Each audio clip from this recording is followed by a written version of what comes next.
출애굽기 25장 31절부터 40절까지 보겠습니다. 제가 한 절, 여러분이 한 절, 25장 31절부터 40절까지 교독합니다. 너는 순금으로 등잔대를 쳐 만들되 그 밑판과 줄기와 잔과 꽃받침과 꽃을 한 덩이로 연결하고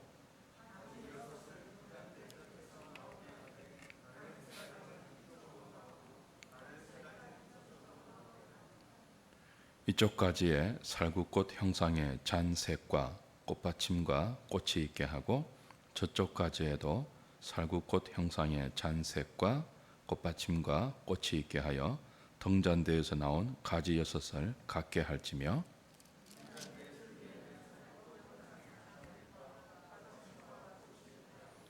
등잔대에서 나온 가지 6을 위하여 꽃받침이 있게 하되 두 가지 아래에 한 꽃받침이 있어 줄기와 연결하며 또 두 가지 아래에 한 꽃받침이 있어 줄기와 연결하며 또 두 가지 아래에 한 꽃받침이 있어 줄기와 연결하게 하고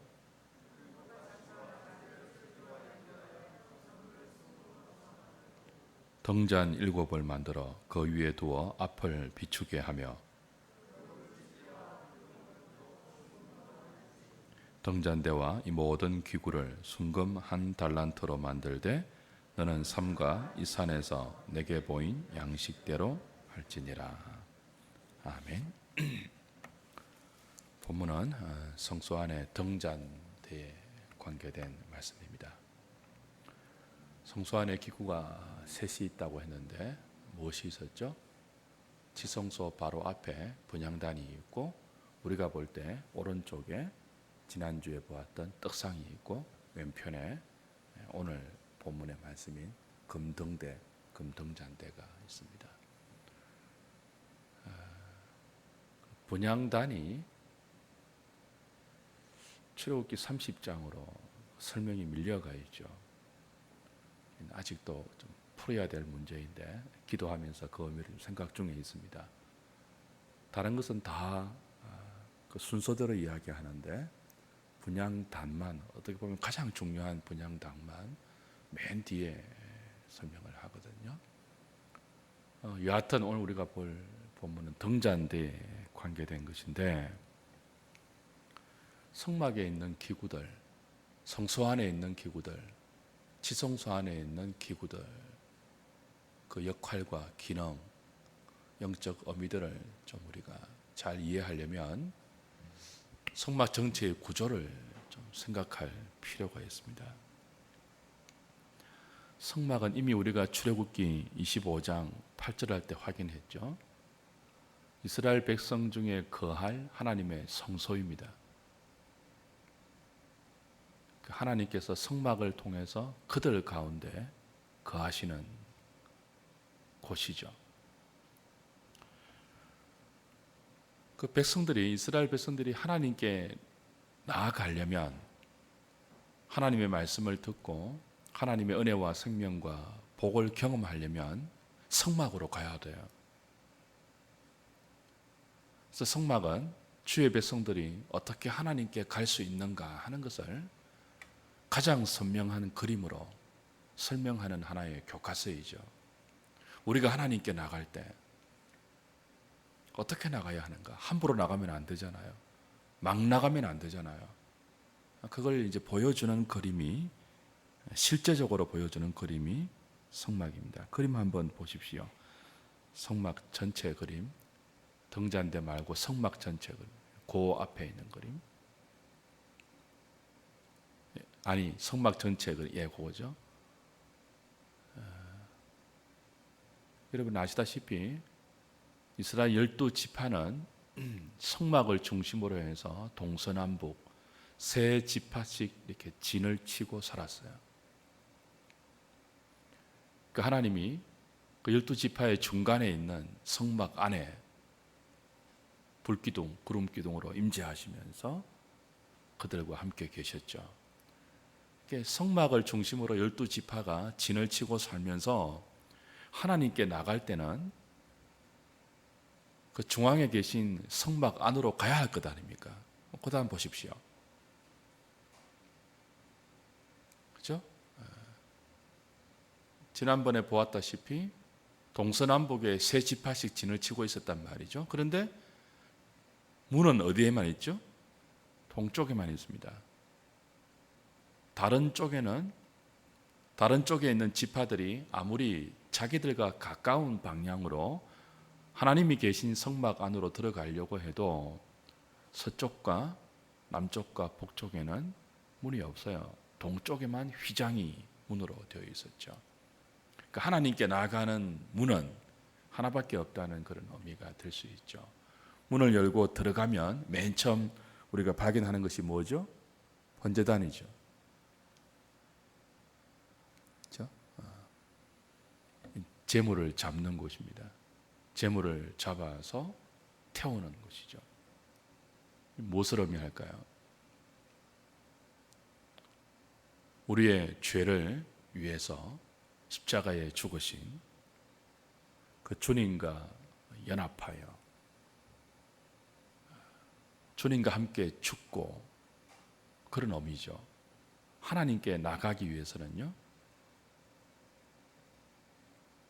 주님과 함께 죽는 성막 문을 열고 들어가 성막 문도 길이고 진리고 생명 되신 나는 양의 문이라고 말씀하신 그리스도를 의미합니다. 그 성막 전체의 구조와 기능은 죄인들로 하여금 하나님께 나아가게 하는 그리스도를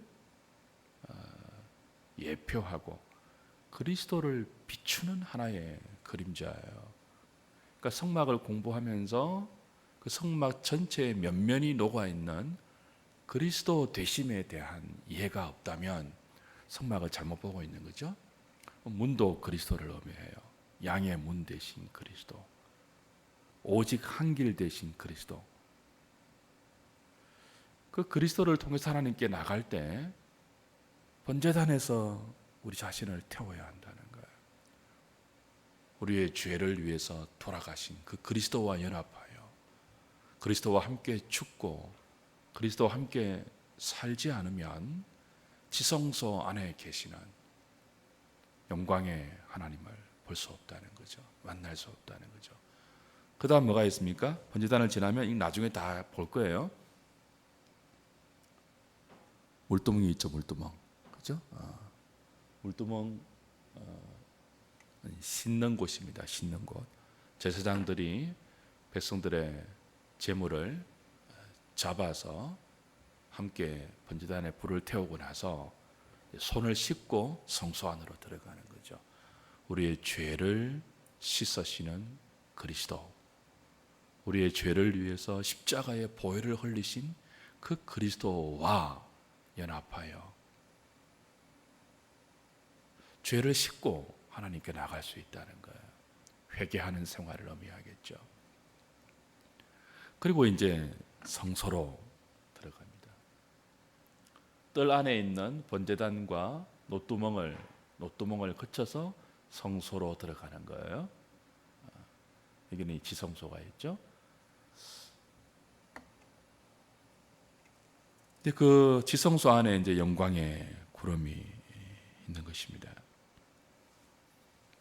성소 안에 가면 떡상과 분향단과 등잔대가 있는데 이 다 그리스도를 의미해요. 떡상 뭐라고 확인했습니까? 지난주에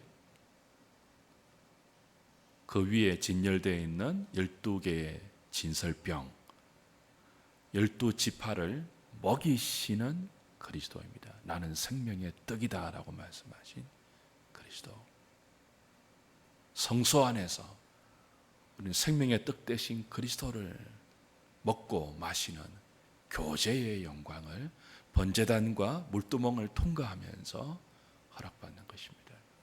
하나님과 맞바로 교제할 수 없어요. 거룩하신 하나님과. 그리스도를 통한 화해, 죄를 죽이는 일, 죄를 씻고 회개하고 거룩하게 되는 일, 그걸 통하지 않고는 그리스도를 먹고 마시는 생명을 누릴 수 없다는 거죠. 그리고 분향단은 이제 기도하는 것이거든요. 기도로 하나님께 우리가 나아가고 교제하는데 그 기도의 중보자 되시는 그리스도를 역시 분향단이 의미합니다. 그러니까 모든 것이 그리스도예요. 그리고 이제 등잔대, 성소를 밝히 비추는 빛 대신 그리스도를 의미하죠. 그걸 차차 살피도록 하고 오늘 등잔대에 좀 집중할 거죠. 성소를 보십시오. 성소 그림. 덮개 그림입니다. 이게 이제 성소와 지성소로 구성된 방이죠. 몇 평짜리 방일까요? 성소가 약 16.3평 정도 됩니다. 규빗 되어서 그죠? 지성소가 약 3.8평 정도 돼요. 그 합치면 19.8평, 19.9평 정도, 실평수 20평 정도 되는 방입니다. 방. 20평 정도면 어디 정도예요? 여기서부터 첫 번째 의자까지 정도 될까요? 길이가 딱 요 정도예요. 길이가. 그 성소는 지성소의 2배거든요. 지성소는 정사각형입니다. 그 정사각형의 2배가 성소로 이렇게 되어 있는. 그러니까 얼마 크지 않아요. 하나님이 이 작은 곳에 계셨다니까요. 온 우주의 하나님께서. 근데 그 성소와 지성소를 이루는 이 방이 4겹의 휘장, 4겹의 천으로 덮여져 있습니다. 그렇죠? 하나, 둘, 셋, 넷이에요. 4겹의 천으로 겹겹이 사여 있죠. 4겹의 천과 가죽들로 사여 있기 때문에 빛이 들어갈 수 있을까요? 없을까요? 없죠. 그렇죠? 맨 안쪽은 배실로 짠 천이고, 그 다음 2번째 바깥에 있는 것은 염소틀로 짠 천이고, 3번째 덮개는요, 붉은 물들인 수양의 가죽이에요. 수양의 가죽. 맨 마지막 덮개는 비와 바람과 햇빛으로부터 이 20평 가까운 성소와 지성소의 방을 보호할 수 있는, 그렇죠? 해달의 가죽으로 이렇게 덮여 있었죠. 그 4겹의 가죽으로 4겹의 천으로 겹겹이 둘러싸여 있기 때문에 그 안은 칠흑 같은 어둠입니다. 바깥에 아무리 태양이 밝게 빛나고 있어도 성소와 지성소 안은 다 싸서 막아 놓았기 때문에 어둠이에요. 그러니까 성소 안을 제사장이 들어가서 섬기려면 무엇이 필요할까요? 그 어두운 성소를 밝히는 불이 필요하겠죠. 그 등잔대는 1차적으로 그 캄캄한 어두운 성소를 밝히는 물리적인 기능을 했던 것입니다. 근데 오늘 그런 기능을 한 성소 안을 밝혀주는 그런 빛의 기능을 한 등잔대를 설명하시면서 크기와 치수에 대해서는 언급하지 않아서요. 우리 지성소 안에 있는 언약궤와 성소 안에 있는 떡상을 말할 때는 크기와 그죠? 치수를 언급하셨잖아요. 거기에 주목하셨는데, 그다음 등잔대 그림 비춰주십시오. 등잔대를 말할 때는 크기를 말하지 않고요. 특징적으로 오늘 나오는 게 살구꽃 모양의 형상이에요. 형상. 그 등잔대가 이렇게 만들라고 이제 말씀하는 거죠. 중간에 이렇게 줄기가 있고요. 크기가 얼마인지는 몰라요. 높이도 얼마인지는 나와 있지 않아요. 중간에 줄기가 있고 양편으로 대칭된 가지가 이렇게 한편에 3가지, 한편에 3가지, 도합 6가지. 중간에 줄기까지 치면은 7가지가 있고, 그 한 가지마다 다 뭐예요? 세 개씩의 살구꽃 모양의, 그죠?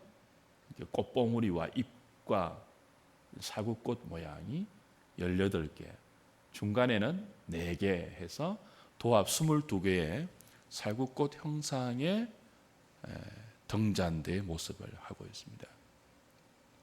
이게 오늘 본문에 나타나는 가장 큰 특징이죠. 근데 이 등잔대가 성소의 기구 가운데 가장 만들기 어려운 것입니다. 26장 가면 배우겠지만 아무나 못 만들어요. 왜냐하면 이거는 조립품이 아니고 금 한 달란트로, 순금 한 달란트로 쳐서 만드는 것입니다.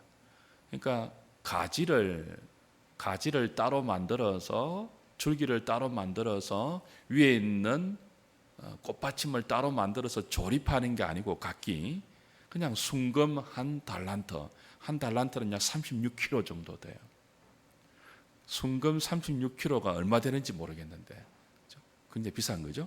순금 한 달란트를 쳐서 이렇게 만드는 거예요. 굉장한 세공 기술이 없으면 불가능한 제조가 금등잔대의 제조이죠. 성령이 충만한 부살렐과, 그죠? 그런 사람들이 따로 특별하게 만들었던 것을 26장 가면 알 수가 있습니다. 이제 이 등잔대를 볼 때는 크기와 치수 이런 것은 의미가 없으니까 왜 굳이 성소 안을 비추는 이 등잔대의 모습을 살구꽃 형상으로, 이 전체가 22개의 살구꽃 받침이 있고 봉우리가 있고 열매가 있고, 그 위에는 이제 7개의 등잔으로 구성되어 있는 살구꽃과 살구나무의 형태를 가지게 했을까를 이제 좀 생각해야 되겠죠. 민수기 17장 한번 보십시오. 레위기, 민수기, 출애굽기, 레위기, 민수기 17장 8절을 보세요.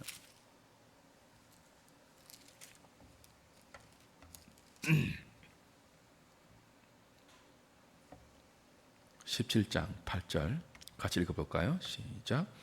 이튿날 모세가 정거의 장막에 들어가 본즉 레위 집을 위하여 낸 아론의 지팡이에 움이 돋고 순이 나고 꽃이 피어서 살구 열매가 열렸더라.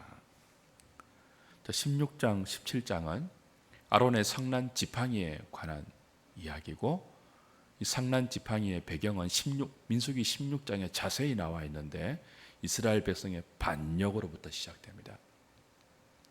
그 하나님께서 아론에게 대제사장직을 주잖아요.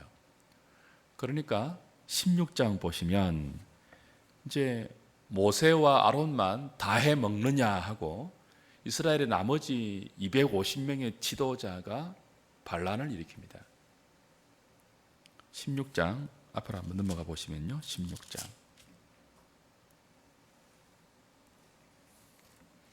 반란을 일으킨 이름이 나오죠. 1절에 레위의 정손 고아스의 손자 이스라엘의 아들 고라와 로벤 자손 엘리압의 아들 다단과 아비람과 벨렛의 아들 온이 못을 짓고요, 당을 짓고 이스라엘 자손 총회에서 택함을 받은 자 곧 회중 가운데에서 이름 있는 지휘관 몇 명과요 250명과 함께 일어나 모세를 대적해요. 모세를 거슬러요. 뭐라고 말하는가 하면 3절에 너희가 분수에 지난다. 회중이 다 거룩하고 여호와께서도 회중 가운데 계시는데 너희가 어찌하여 여호와의 총회 위에 스스로 높이느냐. 무슨 말인가 하면 왜 너희들이 다 해먹느냐 그 말입니다. 하나님은 회중 가운데 계시고 하나님이 세우신 우리 같은 지도자 250명도 있는데 왜 너희 둘이 다 해먹느냐, 너희 둘이 다 해먹느냐, 왜 스스로 높이느냐 하고 반역하는 하나님의 이 그 지휘 체계에, 하나님의 지도 체계에 반역하는 일이 이제 일어나죠. 하나님이 분노하십니다. 진노하십니다. 어떤 사건이 일어나죠? 그들을 회막 앞에 다 콜하죠. 지도자들을. 그리고 그들이 서 있는 곳에 땅을 뭐하게 합니까? 갈라지게 하고 다 삼키게 하고 여호와의 불이 단에서 나와 그들을 다 불살하게 합니까? 땅이 갈라지게 하고 여호와의 불이 그들을 삼키게 해서 하나님의 지도 체계를 인정하지 않고 반역하는 당들을 다 진노 가운데 불과 땅의 꺼짐으로 이렇게 응징하세요. 모세와 아론이 하나님께 중보하잖아요. 이 백성들을 불쌍히 여겨달라고. 그 정도로 이제 하나님께서 하나님의 분노하심을 나타내는데도 정신을 못 차려요. 땅이 갈라지고 불이 그들을 다 사르고 그들에게 속한 재산과 그들에게 속한 가족들이 다 죽었단 말이에요.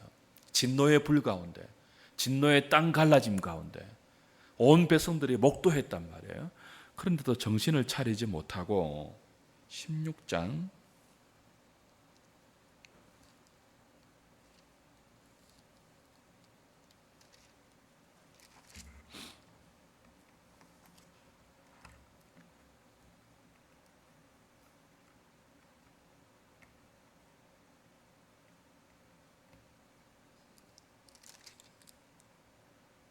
41절 보세요. 41절. 16장 41절. 16장 1절부터 40절까지는 방금 제가 설명드린 그 스토리고 41절 이튿날 땅이 갈라지고 여호와의 불이 250명과 그들에게 속한 자들을 다 불사르고 죽게 한 이후에 하나님의 진노를 그들이 분명히 목도한 그 이튿날 그들이 여전히 정신을 못 차리고 뭐예요? 이제는 온 회중이 모세를 대적합니다. 이튿날 이스라엘 자손의 온 회중이 모세와 아론을 원망하여 이르되 뭐라고요? 너희가 여호와의 백성을 죽였다. 너희들 때문에 아까운 인재 250명과 그에 속한 가족들이 죽었다는 거예요. 그러면서 이제는 모세를 칩니다. 모세와 아론을 칩니다. 42절 회중이 모여 모세와 아론을 칠 때에 그럽니다. 여기 친다는 말은 알이라는 단어인데 적대감을 가지고 분노하여 폭력을 동반하여 거스르는 행위를 말합니다. 그러니까 그냥 막 말로 대드는 것이 아니고 마치 돌로 치는 것처럼 적대감과 분노의 감정을 다 폭발시키면서 모세와 아론을 죽일 것처럼 달려드는 거예요. 이튿날 상상해 보십시오. 첫 번째는 250명 전도의 지도자가 거슬렀습니다. 하나님이 분노하신다는 것을 분명히 보여주었습니다. 그들 눈앞에 땅이 갈라지고 사람들이 묻히고 여호와의 불이 나와서 그들을 다 불살하는 것을 통하여 하나님이 이들의 대항에 대해서 반역에 대해서 진노하고 계시구나. 다 알게 했는데도 불구하고 이튿날은 뭐예요? 온 회중이 모세를 친다니까요. 그래서 하나님이 더 분노하시죠. 내가 얘들 다 죽이겠다 하십니다. 그리고는 연병을 내리십니다. 연병을 내리셔서 얼마가 죽어나가는가 하면 49절 보십시오. 고라의 일로 죽은 자 외에 250명과 그에 속한 가족들이 다 죽었잖아요. 그 외에 연병으로 14,700명이 죽어요. 14,700명이. 이 연병이 언제 그치죠? 모세와 아론이 죽어 마땅한 그들을 위해 속죄하고 하나님께 향을 드릴 때 연병이 그칩니다. 안 그러면 하나님은 전부를 다 죽이려고 했습니다. 하나님의 분노의 표현이죠. 근데 모세와 아론이 이제 이 백성들을 위해서 전부 다 죽어 마땅한 이 백성들을 위해서 속죄하고 하나님 앞에 향을 드리자 연병이 그치고 그렇게 해서 죽은 자가 14,700명이었다는 거예요. 그리고 17장이 이어지죠. 하나님은 이 사건을 통해서 분명히 그들이 인정하지 않는 모세와 아론을 통한 대제사장직, 확정시켜 주십니다. 방법이 뭐죠? 지팡이를 통한 거예요.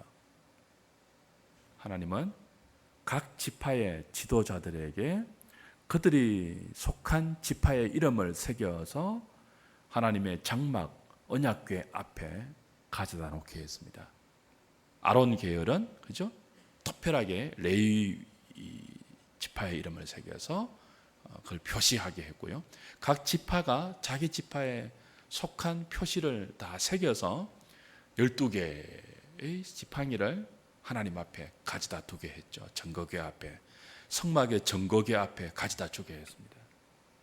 이튿날 보니까 그 12개의 지팡이 가운데 아론의 지팡이에만 뭐예요? 싹이 나고 우미 돋고 열매가 맺었죠. 그게 이제 17장 8절인 것입니다. 다시 17장 8절. 이튿날 모세가 증거의 장막에 들어가 본즉 레위 집을 위하여 낸 아론의 지팡이에 우미 돋고 순이 나고 꽃이 피어서 살구 열매가 열렸더라라고 되어 있죠. 그리고 이제 10절에는 이렇게 말씀하십니다. 여호와께서 또 모세에게 이르되 아론의 지팡이는 증거궤 앞으로 도로 가져다가 거기 간직하여 반역한 자에 대한 표징이 되게 하여 그들로 내게 대한 원망을 그치고 죽지 않게 할지니라. 이게 이제 아론의 지팡이가 살구꽃이 된 거예요. 살구꽃 나무가 된 거예요. 아론의 마른 막대기 지팡이가 살아있는 우미 돋고 싹이 나고 열매가 맺고 꽃이 피는 살아있는 살구나무가 된 거죠. 하나님은 이 아론의 상난 지팡이에서 살구 열매가 꼽힌 것처럼 성소를 밝히는 등장대의 모양을 살구꽃, 살구나무의 형상으로 만들게 하신 것입니다. 특별한 의미가 있겠죠. 단순히 장식이 아니에요.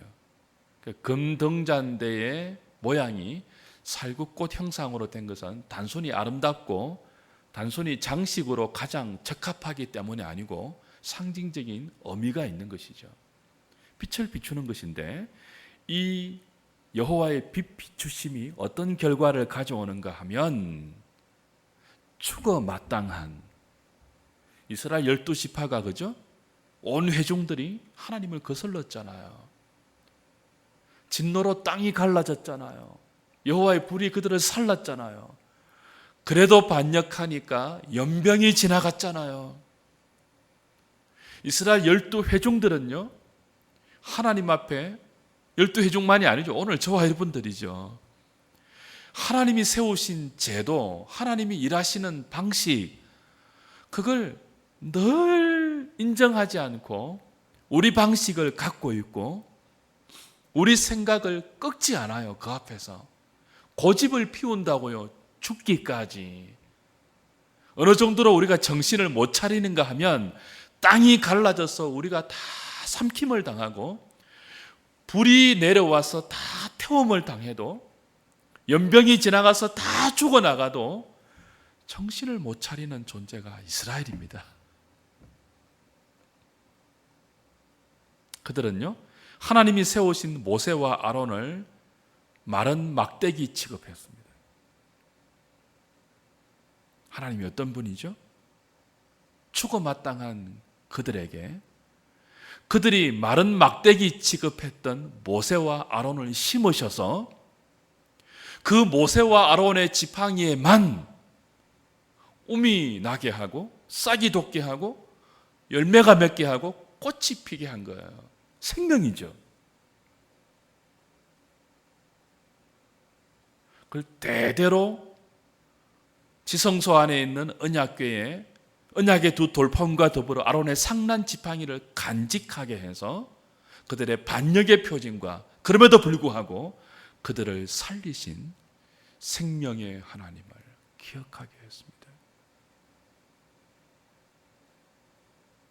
제사장들이 백성들을 대표해서 성소에 들어가서 하나님을 섬길 때 그 그 캄캄한 성소를 비춰주는 금등잔대의 살구꽃 형상을 보면서 그걸 기억하는 거죠.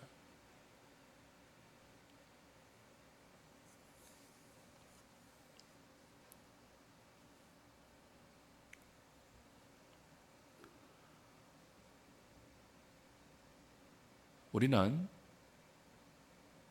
생명 되신 하나님을 떠난 이후 무지와 어리석음으로 총명을 잃어버리고 흑암에 속한 캄캄한 어둠의 사람들이 되었습니다. 성경이 하나님을 떠난 인생을 묘사할 때 가장 많이 사용하는 것이 뭡니까? 어둠이라는 것입니다.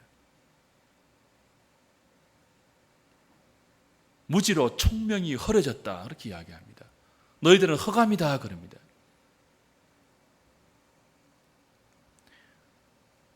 하나님은 우리의 어두움을 밝히는 유일한 빛입니다.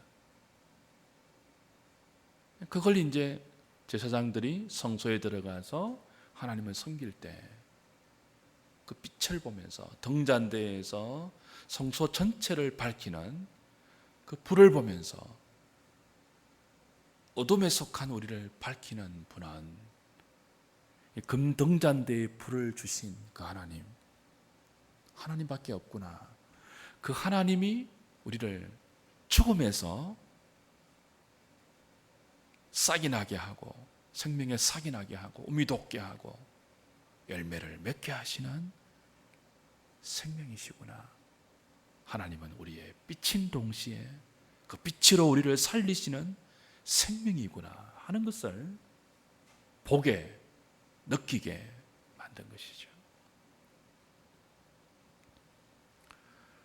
이 금등잔대의 줄기가 가운데 줄기가 하나였고 가운데 있는 줄기를 중심으로 해서 양옆에 세 개의 가지들이 대칭을 이루고 있죠. 그러니까 그 맨 위에 이제 등잔대가 7개 있는데요. 등잔대에서 불이 밝혀지는 것 아닙니까? 그 7은 완전수입니다. 완전한 빛이에요. 빛 대신 그리스도, 빛 대신 하나님은 사망으로 어두움에 빠져버린 우리를 비치시는 빛인데 그 빛이 완전한 빛이에요. 완전하게 우리를 사망에서 생명으로 옮길 수 있는 빛이에요. 어둠에 속한 모든 것들을 밝히 드러내시며 그걸 진리와 생명으로 환하게 비추어 주시는, 그래서 우리에게 구원을 이루어 가시고 생명으로 충만케 하시는 완전한 빛, 완전한 생명 되신다는 거죠. 창세기 1장 보시면 하나님이 천지를 창조하실 때 가장 먼저 하신 일이 뭐죠? 빛이 있으라입니다. 빛이 있으라. 그리스도를 통한 우리의 구원을 신학적으로 하나님의 재창조라고 명명합니다. 첫 번째 창조는 인간을 비롯한 우주 전체를 만드신 거죠. 그 첫 번째 창조의 시작이 뭐라고요? 빛이 있으라입니다. 죄로 타락하여 하나님에게서 쫓겨난, 그래서 어둠과 사망에 속한 인생들을 구원하시는 하나님의 재창조의 첫 번째가 무엇이겠습니까? 우리의 무지하고 어두운 심령 가운데 빛을 비추는 하나님의 빛 비추어 주심입니다. 온 세상을 빛으로 창조를 시작하신 하나님께서 사망 가운데 빠져있는 자기 백성을 건져 구원하시는 재창조를 하실 때 우리의 어두운 이 심령에 빛 대신 그리스도의 생명의 빛을 비추심으로 구원의 재창조를 시작하시는 거죠. 그 그리스도의 구원의 빛 비추심이 완전한 겁니다. 성소를 밝히는 등잔대의 불이 7개로 그 성소를 환히 비추듯이 생명의 빛이 구원의 은혜로 우리에게 다가올 때 완전하게 다가온다는 거죠.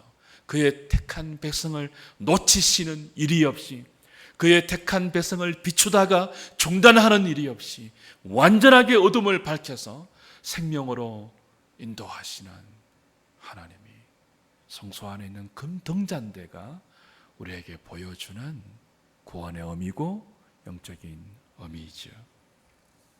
누구든지 빛 대신 그리스도의 이 비추어 주시는 조명의 은혜, 이 은혜를 받으면 우리 자신이 누구인지 다 보게 됩니다.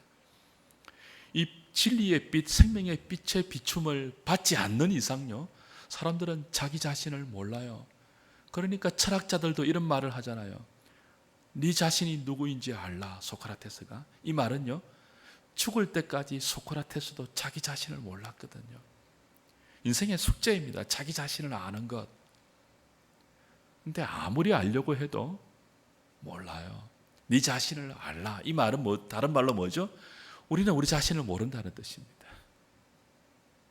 언제 알 수 있죠?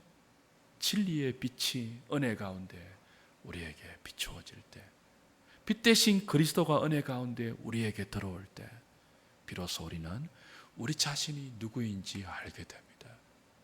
하나님께 피조된 인생임에도 불구하고 교만하여 그 하나님에게서 떠나버려 이제는 캄캄한 어둠 가운데 스스로 떨어져 버린, 그래서 길을 잃고 헤매이고 방황할 수밖에 없는 존재가 된 자기 자신을 진리의 빛이 하나님의 은혜 가운데 그리스도로 우리에게 비추어질 때 비로소 알게 되는 거죠. 내가 하나님께 피조받은 피조물이구나. 하나님 앞에 머물러 있어야지만 살 수 있는 존재이구나. 그걸 알게 되는 거죠. 그걸 모르는 사람은 아무리 부자라도, 아무리 건강한 사람이라도, 아무리 똑똑한 사람이라도 다 어둠입니다. 어둠. 아는 것이 없는 사람이에요. 자기 자신을 모르면요, 아무것도 모르는 거예요. 물리 법칙을 알고, 경제 법칙을 알고, 인체의 조직을 알고, 사람들을 고치는 의사라 할지라도, 과학자라 할지라도, 뛰어난 재능을 가진 그런 사람이라 할지라도 진리의 빛 비춤 가운데 하나님 앞에서의 자기를 알지 못하는 사람은 아무것도 모르는 사람이에요.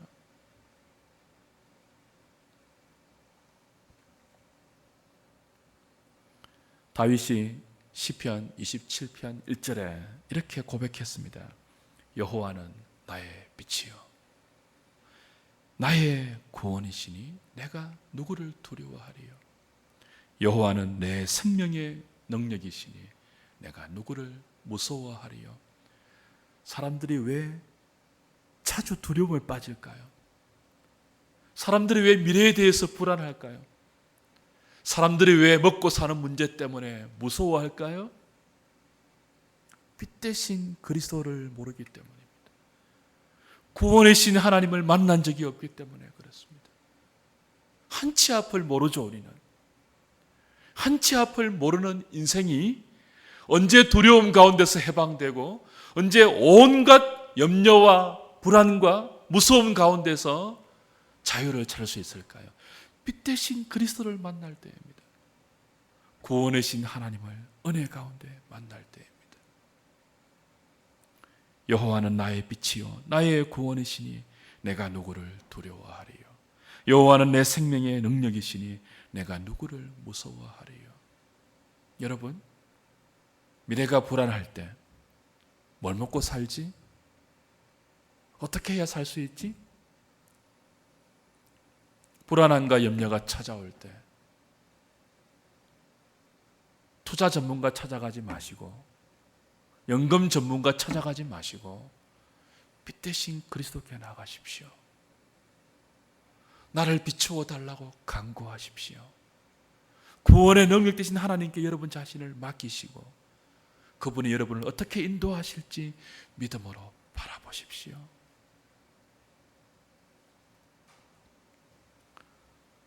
이 빛 대신 주님을 만난 제자 사도 요한이 그의 복음 요한복음 1장 4절에서 예수님을 이렇게 설명했습니다. 그 안에 생명이 있었으니 이 생명은 사람들의 빛이라. 그 안에 생명이 있었으니 이 생명은 사람들의 뭐라고요? 빛이라. 예수님이 빛이고 그 빛 대신 예수 그리스도 안에 생명이 있었다고, 그 빛 대신 그리스도를 만나고 발견한 요한의 고백입니다. 요한을 통해서 우리에게 주시는 하나님의 말씀입니다. 왜 하나님은 성소를 밝히는 등잔대의 형상을 살구꽃 형상으로 하셨을까요?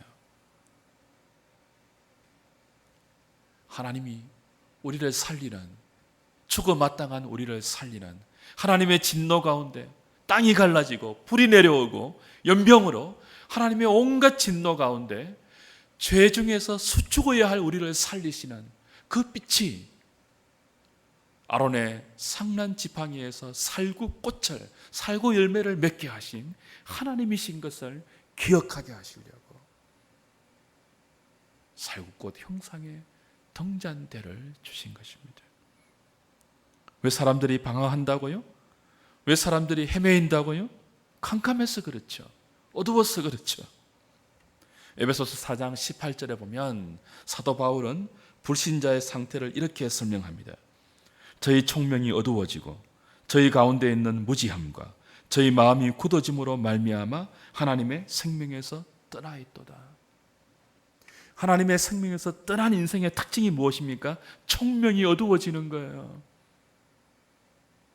여러분, 수많은 박사들이, 수많은 교수들이 이단들의 무리 가운데 미혹되어서 거기 앉아있는 것을 보십시오. 그렇게 똑똑하다고 보이는 사람들이 이만희 밑에 가 있고 구원파에 가 있고 이상한 말 하는 사람들 밑에 수많은 스캅들이 있다니까요. 왜 그럴까요? 저희 총명이 어두워졌기 때문이죠. 저희 가운데 있는 무지함과 마음이 굳어짐으로 하나님의 생명에서 떠나 있기 때문이죠. 캄캄해서 그래요. 캄캄해서. 구원이 무엇입니까? 이런 무지함과 이런 어두움 가운데 빠져있는 인생들에게 빛 대신 그리스도가 찾아오시는 거예요. 내버려두면 영원히 무지입니다. 영원히 어둠이에요. 영원히 사망이에요. 더듬다가 끝나는 인생이에요. 그러다가 영원한 어둠의 음부 소울로 떨어지는 것이 인생이죠. 구원은 그런 인생 가운데 빛 대신 그리스도가 찾아오시는 거예요. 우리가 주님을 찾아가기 이전에 빛 대신 그리스도가 온갖 무지와 어둠 가운데 빠져있는 우리에게 찾아오셔서 당신의 빛을 비추어 주시는 거죠. 그 생명의 완전한 빛을 비추어 주시는 거죠. 우리를 알게 하시고 하나님께 나가게 하는 거죠.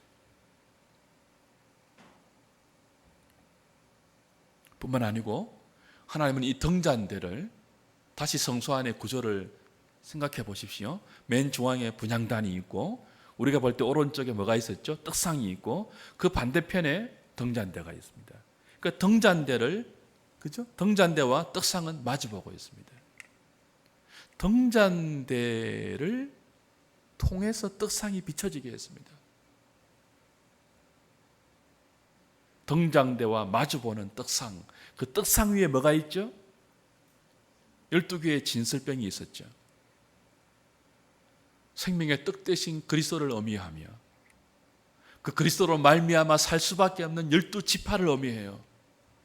하나님 백성들은, 이스라엘 12지파의 백성들은 생명의 떡 대신 그리스도를 먹어로만 살 수 있는데 그걸 언제 알게 되죠? 빛을 비춰줄 때만 그 사실을 알게 된다는 거예요. 동시에 그 생명 대신, 떡 대신, 하늘로 내려온 산떡 대신 그리스도를 믿음으로 먹고 사는 우리들은 하나님의 빛 비추심 아래서만 그 삶이 가능하다는 거예요.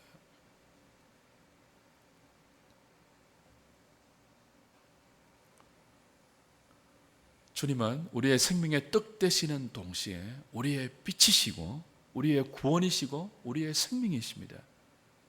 그분이 우리를 비추어 주십니다. 우리는 그분 앞에 있습니다. 그래서 주님이 이렇게 말씀하시죠. 빛 대신 그리스도가, 세상의 빛 대신 그리스도가 자기 백성을 구원하시면서 이렇게 말씀하셨죠. 마태복음 5장 14절, 너희는 세상의 빛이다. 내가 너희를 비추기 때문에 너희도 이제 세상의 빛이다. 너희 빛을 사람에게 비추게 하라. 성소 안에 금등잔대에서 성소를 밝히는 빛으로 자기 백성을 밝히셨던 그 주님이 이제는 그 성소 안에 빛을 받아 하나님의 구원과 생명에 동참된 이들이 성소 밖을 나가 세상을 비추는 빛이 되라고 하시는 것입니다.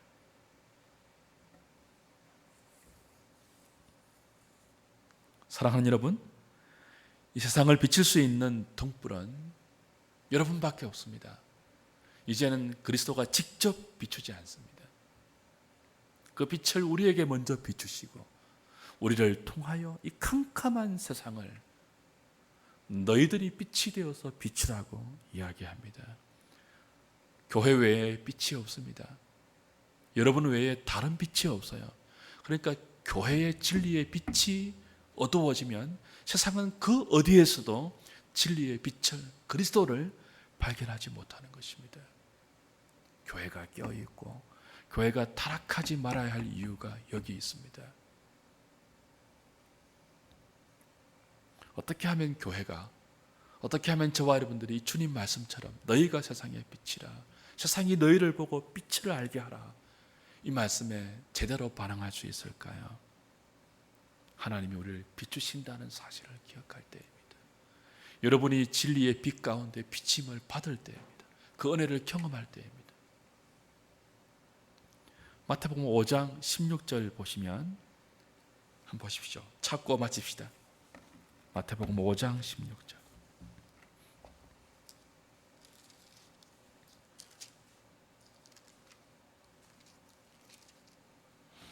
(13절부터) 너희는 세상의 소금이니 소금이 만일 그 맛을 잃으면 무엇으로 짜게 하리요? 후에는 아무 쓸데없어 다만 밖에 버려져 사람에게 밟힐 뿐이니라. 너희는 세상의 빛이라. 산 위에 있는 동네가 숨겨지지 못할 것이요 사람이 등불을 켜서 말 아래에 두지 아니하고 덩경 위에 두나니 이러므로 집안 모든 사람에게 빛이 나니라. 16절 같이 읽습니다. 이같이 너희 빛이 사람 앞에 비치게 하여 그들로 너희 착한 행실을 보고 하늘에 계신 너희 아버지께 영광을 돌리게 하라. 빛 대신 그리스도의 빛을 본 사람은, 우리의 무지한 심령 가운데 은혜로 그 빛 비추임을, 성령의 조명을 경험한 사람은 이제 우리가 빛이 되어 무엇이죠? 우리의 착한 행실이 빛이 되게 하여 온 세상 가운데 그리스도가 빛 되심을 우리의 입이 아니고 우리의 말이 아니고 여러분의 착한 행실로 비추셔야 합니다. 그래서 그리스도에는 착해야 돼요. 착하십시오. 사람이 되십시오. 착한 사람이 되십시오. 제가 페이스북에 개혁주의를 지향하는 사람들이 제발 좀 무례하지 말고 제발 좀 인간이 먼저 되자고 이야기했더니 어떤 신학자가 이런 말을 했습니다. 공과 사는 좀 구별하는 것도 괜찮지 않겠습니까? 공은 신학이고 사가 삶이라면 신학과 삶이 구분될 수도 있다는 의미죠. 뭐 그럴 수 있습니다. 과연 그게 가능할까요? 신앙 따로, 신학 따로, 삶 따로 가능할까요? 그 사람의 신학은 굉장히 건전하고 신학은 굉장히 바른데 그 사람의 삶은 착하지 않을 수 있을까요? 저는 거기에 댓글로 그것도 맞습니다라고 답을 했지만 사실은 그렇지 않습니다. 맞지 않습니다.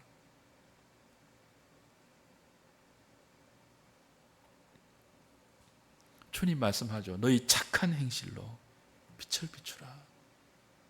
어떻게 착할 수 있겠습니까? 요것만 찾고 마칩시다. 우리 이미 보았던 건데요.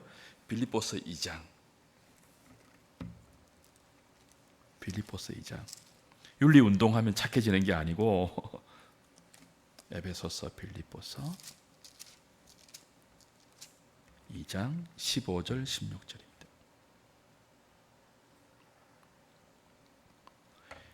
이는 너희가 험이 없고 순전하여 어그러지고 거스르는 세대 가운데서 하나님의 흠없는 자녀로 세상에서 그들 가운데 빛들로 나타내며, 그렇죠? 세상에서 그들 가운데 빛들로 나타내며 어떻게 나타낼 수 있는가 하면 16절 같이 볼까요? 시작. 생명의 말씀을 밝혀 나의 다름질이 헛되지 아니하고. 그까지 볼게요. 이 어그러지고 거스르는 세대 가운데 빛들로 나타내기 위해서는요, 생명의 말씀을 밝혀야 돼요. 생명의 말씀. 우리가 착한 행실로 빛을 발하기 위해서는 생명의 말씀을 밝히는 것입니다. 그러니까 말씀을 붙들고 사는 그 자체가 뭐예요? 빛입니다. 세상 속에는 빛이에요, 빛. 거기서 모든 착함이 나옵니다. 모든 착함이 어디서 나온다고요? 생명의 말씀을 밝혀 그 말씀 아래서 하나님의 비추어 주심과 하나님의 지켜보심을 기억하면서 그 생명의 말씀을 밝히는 삶이 곧 착한 행실이에요.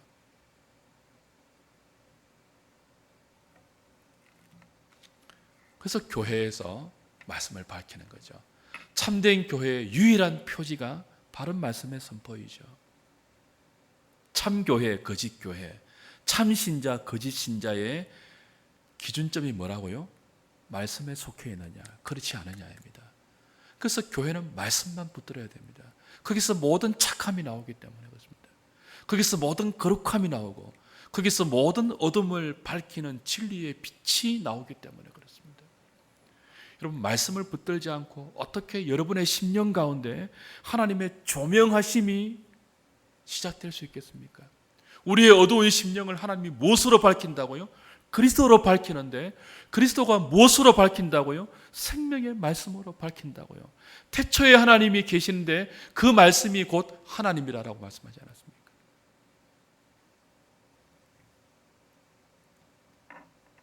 선한 행실과 말씀의 천착한 삶을 통하여 세상에 빛을 비추는 저와 여러분 될 수 있기를 주님의 이름으로 부탁드립니다. 찬송하죠? 84장입니다.